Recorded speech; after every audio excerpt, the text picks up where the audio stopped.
यानंतरची बातमी मुंबईत नाही, मुंबईच्या चारकोप परिसरातल्या एअरटेल गॅलरीमध्ये एक धक्कादायक प्रकार घडलाय। कर्मचाऱ्यांकडनं ग्राहकाला चक्क दम दिला गेलाय। आम्हाला मराठीतनं बोलता येत नाही, आम्ही मराठी बोलणार नाही, तुम्हीच हिंदीतनं संवाद साधा, असं उर्मट उत्तर ग्राहकाला दिलं गेलं। मराठी ग्राहकानं या सगळ्या उत्तराचा आणि प्रकाराचा व्हिडिओ शूट केला आणि हा व्हिडिओ आता व्हायरल होतोय। चारकोपच्या एअरटेल गॅलरीमधला सगळा प्रकार आहे आणि या प्रकारानंतर उबाठाचे कार्यकर्ते आक्रमक झाले। एअरटेलमधल्या कर्मचाऱ्यांवरती कारवाई करावी, अन्यथा मुंबईत एअरटेलची गॅलरीज दिसणार नाही, असा इशारा उबाठाचे राज्य संघटक अखिल चित्रेंनी दिलाय। इम्पॉर्टंट आहे, तुम्हाला समजेल। ठीक है, समझेगा, समझाओ आप मेरे को।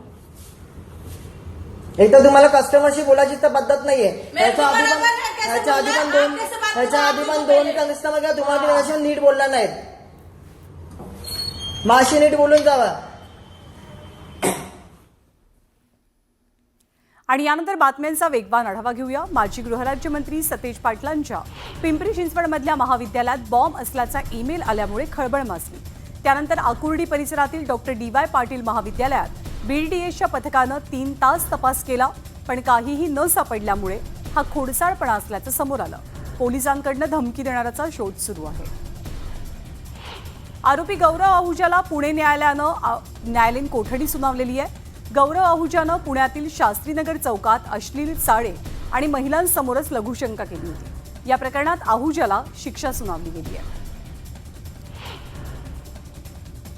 वाल्मिक कराडला ठेवल्या गेलेल्या बीड शहरातील पोलीस स्थानकाच्या कोठडीतलं CCTV फुटेज दाखवा, अशी मागणी धनंजय देशमुख करतात। तर बीड शहर पोलीस स्थानकात बालाजी तांदळेसारखाच दुसरा कुणी आलाय का, अशी शंका सुद्धा देशमुखांनी उपस्थित केली आहे। जालन्यामध्ये GBSचा पहिला रुग्ण नोंदवला गेलाय। 24 वर्षांच्या रुग्णावरती शासकीय रुग्णालयात उपचार सुरू आहेत। नागरिकांनी घाबरून न जाता काळजी घ्यावी, असं आवाहन आरोग्य खात्यानं केलंय। सतीश उर्फ खोक्या भोसलेनं अटकपूर्व जामिनासाठी बीडच्या जिल्हा आणि सत्र न्यायालयामध्ये अर्ज केलाय। या अर्जावरती उद्या पहिली सुनावणी पार पडेल, त्यामुळे ढाकणे कुटुंबाला मारहाण केल्याप्रकरणी खोक्याला अटकपूर्व जामीन मिळतो का, हे पाहावं लागणार आहे। नागपूर महानगरपालिकेला आतापर्यंत 200 कोटींचा मालमत्ता कर प्राप्त झालाय। दरम्यान थकबाकी असलेल्या 1000 महापालिका मालमत्ता पालिका विक्रीस काढणार आहे। पालिकेच्या अधिकारी आणि कर्मचाऱ्यांनी जर मालमत्ता कर भरला नाही तर कडक कारवाई करण्याचा इशाराही पालिकेच्या वतीनं दिला गेलाय। कल्याण ग्रामीण मतदारसंघातील 14 गावं नवी मुंबई महापालिका हद्दीत समाविष्ट करण्याच्या निर्णयाला वनमंत्री गणेश नाईकांनी विरोध दर्शवलाय। या संदर्भात गणेश नाईकांनी मुख्यमंत्र्यांना एक पत्र पाठवलंय आणि विरोध दर्शवलाय। विक्रोळीच्या कन्नमवार नगर परिसरात 40 वर्ष जुन्या दुकानांवरती म्हाडानं तोडक कारवाई केली। दुकानांचा निर्णय न्यायालयामध्ये प्रलंबित आहे। अद्याप दुकानदारांना पर्यायी जागा मिळालेली नाहीये, त्यामुळे संतापलेल्या दुकानदारांनी म्हाडाच्या विरोधात कारवाई करण्यासंदर्भातील निवेदन विक्रोळी पोलीस स्थानकात दिलंय। पुण्यातील आरोग्य खात्यातला भोंगळ कारभार उजेडात आलाय। 35 कोटींच्या तब्बल 1100 शववाहिका धूळ खात पडल्यात। काहींच्या चाकातली हवा गेलीये तर काहींच्या बॅटऱ्या डाऊन झाल्यात, त्यामुळे या प्रकरणाची सखोल चौकशी करावी, अशी मागणी होतीये। नवी मुंबईमध्ये रिक्षा चालकाच्या प्रामाणिकपणामुळे महिलेला तिचे 4 लाखांचे दागिने परत मिळाले। प्रवासी महिला रिक्षामध्ये विसरलेली बॅग रिक्षा चालकानं पोलिसांकडे सुपूर्द केली। पोलिसांनी तात्काळ महिलेसोबत संपर्क साधला आणि बॅग परत केली। शिरूर तालुक्यातील चांडोह इथे वनखात्यानं रचलेल्या सापळ्यात बिबट्या जेरबंद झाला। या बिबट्यानं अनेक प्राण्यांसह नागरिकांवरती हल्ला केलेला, त्यामुळे हा बिबट्या जेरबंद झाल्यामुळे नागरिकांनी सुटकेचा निश्वास सोडलाय। गेल्या निवडणुकीत एका उमेदवाराला 45 कोटी तर दुसऱ्या उमेदवाराला 35 कोटी खर्च करावे लागल्याची चर्चा आहे। मात्र आपल्याला केवळ 10-12 कोटींचाच खर्च आला आणि आपण निवडून आलो, असा दावा माजलगावचे राष्ट्रवादी काँग्रेसचे अजित पवार गटाचे आमदार प्रकाश सोळंके यांनी केलाय। आमदार आदित्य ठाकरेंनी पर्यावरण मंत्री पंकजा मुंडेंची भेट घेतली। पुण्यातील वेताळ टेकडी, रिव्हरफ्रंट डेव्हलपमेंट आणि नवीन महाबळेश्वर प्रकल्पामुळे होणाऱ्या पर्यावरणाच्या ऱ्हासासंदर्भात आदित्य ठाकरे आणि पंकजा मुंडे दोघांमध्ये चर्चा झाली आहे। आमदार सुरेश धस यांनी केलेल्या आरोपांना धनंजय मुंडेंचे बंधू अजय मुंडे यांनी प्रत्युत्तर दिलंय। परळीतील निवासस्थानाच्या नूतनीकरणाचं काम सुरू असल्यामुळेच त्यांची आई गावाकडे राहते। आमचं कुटुंब एक आहे आणि आम्ही धनंजय मुंडेंसोबत आहोत, असं अजय मुंडे म्हणाले। तर खोक्याच्या प्रकरणात धस यांना 6 आरोपी करावं, अशी मागणी त्यांनी केली। नाशिकच्या मालेगावातील काँग्रेस नेते प्रसाद हिरे यांनी नंदुरबारमध्ये भाजप पदाधिकाऱ्यांची छुपी भेट घेतली. हिरे भाजपच्या वाटेवरती असल्याची चर्चा असून त्याच अनुषंगानं त्यांनी विजय चौधरींची भेट घेतल्याची चर्चा आहे. संग्राम कोते यांच्या समर्थकांनी विठ्ठलाकडे साकडं घातलंय. संत नामदेव विठ्ठलाच्या मूर्तीचा अभिषेक घालत संग्राम कोतेंना विधान परिषदेवरती घेतलं जावं असं साकडं घालण्यात आलंय. काँग्रेस प्रदेशाध्यक्ष हर्षवर्धन सपकाळ 15 मार्चला सिंधुदुर्गाचा दौरा करतील. यावेळी ते सावंतवाडी, कुडाळ आणि कणकवली या तालुक्यात पक्षाचा आढावा घेणार आहेत. लातूर जिल्हा काँग्रेस कमिटीचे जिल्हाध्यक्ष श्रीशैल्य उडगे यांनी जिल्हाध्यक्ष पदाचा राजीनामा दिला. तर काँग्रेस प्रदेशाध्यक्ष हर्षवर्धन सपकाळ यांच्याकडे त्यांनी राजीनामा सोपवलाय. कोल्हापुरात एका भावानं स्वतःच्या सख्ख्या बहिणीलाच 26,78,000चा चुना लावला. बहिणीच्या आरोपानंतर श्रीनाथ पाटील या तरुणाला पोलिसांनी अटक केली.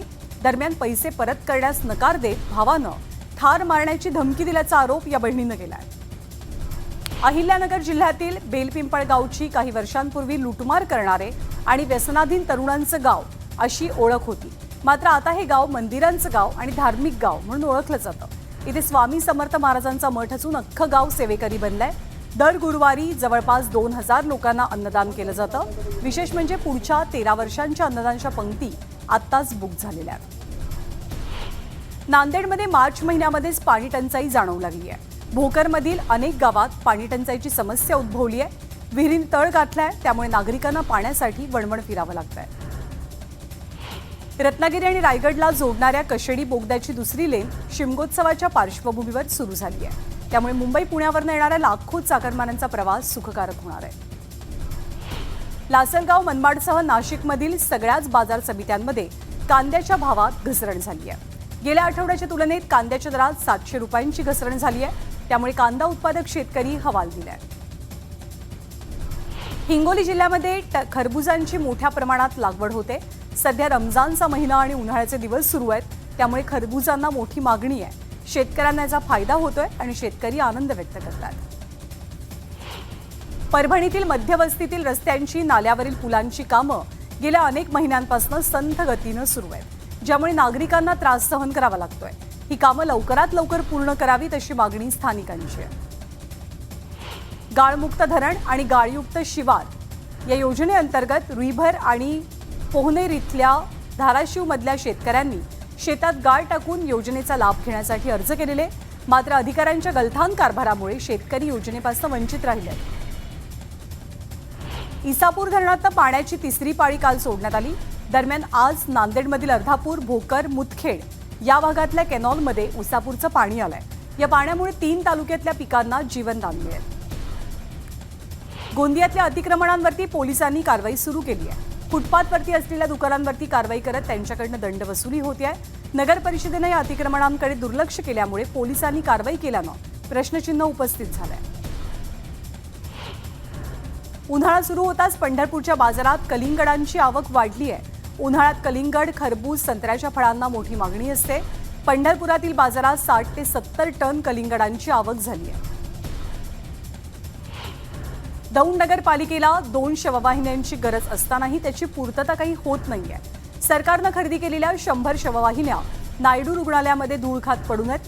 पण दौंड नगरपालिकेत शववाहिनी नसल्यामुळे नागरिकांची गैरसोय होतीये. लोकांची मागणी तातडीनं पूर्ण करावी अशी मागणी सामाजिक कार्यकर्त्यांची आहे. गोंदियाच्या परसोडी गावात जलजीवन मिशन योजनेअंतर्गत बांधलेल्या टाकीचं काम अपूर्ण आहे. दरम्यान या टाकीचं काम तातडीनं पूर्ण करून गावाला पाणी पुरवावं अशी मागणी गावकऱ्यांची आहे. तर 8 दिवसात काम सुरू न झाल्यास रस्त्यावरती उतरून आंदोलन छेडण्याचा इशारा गावकऱ्यांनी दिला आहे. शासनामार्फत सुरू असलेली हरभरा खरेदी योजना बंद असल्यानं अकोल्यातील शेतकऱ्यांना बाजार समितीत हरभरा विकावा लागतोय. मात्र भाव घसरल्यामुळे शेतकऱ्यांना आर्थिक फटका बसतोय. बाजार समितीत गेल्या 2 ते 3 दिवसात क्विंटल मागे 200 ते 300 रुपयांनी दर कोसळले. नंदुरबारच्या तळोदा पालिकेसमोर जय श्रीराम सोशल ग्रुपनं अभिनव आंदोलन केलं. वारंवार आंदोलन, निवेदनं देऊन सुद्धा आश्वासनांची पूर्तता न झाल्यामुळे या सोशल ग्रुपनं शहरभरातील कचरा गोळा करत थेट पालिकेच्या प्रवेशद्वारासमोर टाकला. भीमशक्ती सामाजिक संघटनेनं अन्याय अत्याचाराविरोधात राज्यभरात आंदोलन छेडलंय. सोलापूरमधील जिल्हा परिषदेसमोरही भीमशक्ती संघटनेच्या कार्यकर्त्यांनी एक दिवसीय भजन आंदोलन केलं. शिवना टाकळी प्रकल्पातनं पाणी सोडण्याच्या मागणीसाठी छत्रपती संभाजीनगरातील शेतकऱ्यांनी आंदोलन पुकारलं. शिवना संघर्ष समितीनं गोदावरी पाटबंधारे विभाग कार्यालयावरती धडक मोर्चा नेला. सिंधुदुर्गातील जिल्हा परिषद ग्रामीण पाणीपुरवठा विभागाचा भोंगळ कारभार त्याच्या विरोधात वेताळ बांबार्डेतील ग्रामस्थ आक्रमक झाले. 2 वर्षे उलटून सुद्धा ठेकेदारानं जलजीवन मिशन योजनेच्या कामाला प्रत्यक्ष सुरुवात न केल्यामुळे ग्रामस्थांनी ग्रामपंचायत कार्यालयासमोर आंदोलन छेडलं. वर्ध्यामध्ये ओबीसी विद्यार्थ्यांच्या वसतिगृहाला अनुदान मिळालेलं नाही. गेल्या 6 महिन्यांपासून विद्यार्थ्यांना निर्वाह भोजन भत्ता न मिळाल्यामुळे संतप्त झालेल्या विद्यार्थ्यांनी समाज कल्याण कार्यालयामध्ये ठिय्या मांडला. विशेष बाब म्हणजे समाज कल्याण आयुक्त किशोर भोयर यांच्या दालनासमोर ठिय्या मांडत विद्यार्थ्यांनी रखडलेल्या अनुदानाकडे लक्ष वेधलं. अमरावती जिल्हा परिषद शिक्षक सहकारी बँकेतील बेकायदेशीर कारभार चालवण्याच्या तक्रारीवरनं शिक्षक बँकेच्या संचालक मंडळावरती फौजदारी गुन्हा दाखल करण्यात आलेला होता. त्यामुळे शिक्षक बँकेच्या संचालक मंडळाकडे विभागीय सहनिबंधक सातत्यानं कानाडोळा करत असल्याचा आरोप केला गेलाय. त्यामुळे बँक त्वरित बरखास्त करावी या मागणीसाठी जिल्हाभरातल्या शिक्षकांनी धरणं आंदोलन पुकारलं. दिग्रस शहरातल्या काही भागात मोठ्या प्रमाणात पाणी टंचाई निर्माण झाली. ही समस्या निकाली लागावी यासाठी स्थानिक नागरिकांनी प्रशासनाकडे निवेदन दिलं. मात्र त्याकडे लक्ष दिलं गेलं नाही. त्यामुळे संतप्त नागरिकांनी घागर मोर्चा काढत नगर परिषदेवरती धडक दिली. मराठा समाजाच्या मागण्यांकडे सरकारनं त्वरित लक्ष द्यावं या मागणीसाठी अकोला जिल्हाधिकारी कार्यालयासमोर आत्मक्लेश धरणं सत्याग्रह करण्यात आलं. मराठा आरक्षणासह अन्य मागण्यांसाठी आंदोलन पुकारलं गेलं. नागपूर महानगरपालिकेसमोर बेरोजगार तरुणांनी आंदोलन छेडलं. अग्निशमन विभागामध्ये निघालेल्या भरती प्रक्रियेला विलंब होत असल्यानं तरुणांची वयोमर्यादा संपण्याच्या मार्गावर आहे. त्यामुळे तात्काळ भरती प्रक्रिया राबवण्याची मागणी तरुण करतात. सीकेपी समाज आमदार अमोल मिटकरींच्या विरोधात आक्रमक झाला. साहित्यिक राम गणेश गडकरी यांच्या संदर्भात केलेल्या वक्तव्याचा निषेध नोंदवत मिटकरींनी माफी मागावी अशी मागणी यावेळी करण्यात आली. जळगाव जिल्ह्यातील यावल तालुक्यातल्या सातपुड्याच्या पर्वतरांगात असलेल्या श्री क्षेत्र मनुदेवी मंदिर संस्थानच्या वतीनं मंदिरावरील कळसाच्या जीर्णोद्धाराच्या कामाला सुरुवात झाली आहे. जुन्या कळसाची विधिवत पूजा करून जुना कळस मनुदेवीच्या गाभाऱ्यात स्थापन झाला. कोकणात शिमगोत्सवाची धामधूम पाहायला मिळते. चिपळुणातील नवसाला पावणाऱ्या श्रीदेव सोमेश्वर आणि श्रीदेवी करंजेश्वरी या देवस्थानच्या शिमगोत्सवाला सुरुवात झाली आहे. चिपळूणच्या जवळ असलेल्या गोवळकोटमधनं या दोनही चांदीच्या पालख्या पेटमाकडे म्हणजे श्री करंजेश्वरी देवीच्या माहेरी जायला निघाल्या. मुळशी तालुक्यातील पौडगावचे विद्यमान सरपंच लोकप्रिय असलेले प्रशांतदादा रामचंद्र वाल्हेकर यांनी वेशभूषा आणि खेळ पैठणीची स्पर्धा आयोजित केली. या स्पर्धेत 800हून जास्त महिला स्पर्धकांनी सहभाग घेतला. अकोल्यातील डॉक्टर पंजाबराव देशमुख कृषी विद्यापीठात 18व्या वसंतराव नाईक स्मृती राष्ट्रीय परिसंवादाचं आयोजन केलं गेलं. शेती प्रणालीच्या पुनरुज्जीवनासाठी हवामान अनुकूल तंत्रज्ञानाचा प्रभावी वापर कसा करावा या विषयाला अनुसरून इथे चर्चा झाली. जागतिक महिला दिनाच्या निमित्तानं मावळमधल्या इंदोरी गावात सौभाग्यवती मावळ कार्यक्रमाचं आयोजन केलं गेलं. यावेळी आमदार सुनील शेळकेंच्या हस्ते लकी ड्रॉ काढण्यात आला. यात विजयी सौभाग्यवतींना थेट हेलिकॉप्टरची सफारी घडवण्यात आली. थारनं बीएमडब्ल्यूसह उभ्या असलेल्या दुचाकींना धडक दिली. मद्यधुंद अवस्थेतील अल्पवयीन मुलं ही गाडी चालवत असल्याचं समोर आलंय. या अपघातानंतर ही मुलं गाडी जागीच सोडून पसार झाली. या अपघाताची नोंद नेरूळ पोलीस स्थानकात करण्यात आली आहे. नेरूळ सेक्टर क्रमांक 6 मधल्या इमारतीसमोर दुर्घटना घडली. बुलेटिनमध्ये आपल्याला अन्य काही घडामोडींचाही आढावा घ्यायचा आहे, पण तुर्तास एक छोटासा ब्रेक.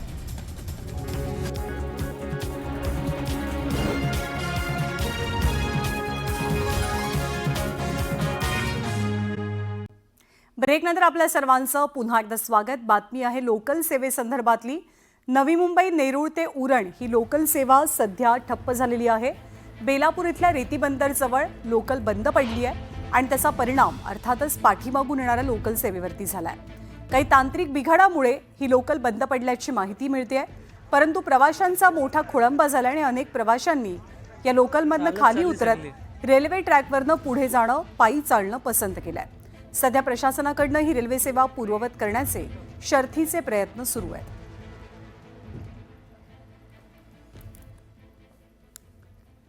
आणि आमदार अबू आझमी यांना अटकपूर्व जामीन मंजूर झालेला आहे. अबू आझमींनी काही दिवसांपूर्वी औरंगजेबासंदर्भात केलेल्या वक्तव्याविषयी त्यांच्यावर गुन्हा दाखल झालेला होता आणि याच वक्तव्यासंदर्भात आता जामीन मंजूर होतोय. 20,000 रुपयांच्या जातमुचलक्यावरती त्यांना जामीन मंजूर करण्यात आलाय.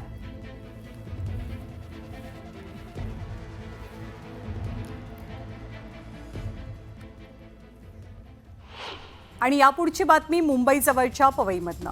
पवईमध्ये ट्युशन क्लासला गेलेल्या अल्पवयीन मुलींसोबत छेडछाड करणाऱ्या शिक्षकाला नागरिकांनी चांगलाच चोप दिला. मुलींचा हा पाठलाग करायचा शिक्षक आणि अश्लील चाळे करत होता. पोलिसांनी संबंधित शिक्षकाला ताब्यात घेतलं असून अधिक तपास केला जातोय. मीरा रोडमधील रसास थिएटरच्या पार्किंगमध्ये अंमली पदार्थांचं सेवन करणाऱ्या तरुणाला पोलिसांनी ताब्यात घेतलं. पोलिसांना पाहताच या तरुणानं पळ ठोकला, मात्र त्याचा पाठलाग करत पोलिसांनी त्याला ताब्यात घेतलं. या तरुणाकडनं काही अंमली पदार्थ जप्त केले गेले. आयुर्वेदिक उपचार केंद्रावरील महिलांचे व्हिडिओ शूट करून त्यांचं ब्लॅकमेलिंग करणाऱ्या टोळीला पुणे पोलिसांनी बेड्या ठोकल्या. पुण्यामध्ये 7 ते 8 ठिकाणी असाच प्रकार सुरू असल्याची कबुली या आरोपींकडनं देण्यात आली आहे. नागपूर मुंबई महामार्गावरती भरधाव कारवरचं नियंत्रण सुटल्यानं गाडी थेट एका दुकानामध्ये जाऊन धडकली. या अपघातात 3 ते 4 जण जखमी झालेत. अपघाताची घटना सीसीटीव्हीत कैद झाली आहे.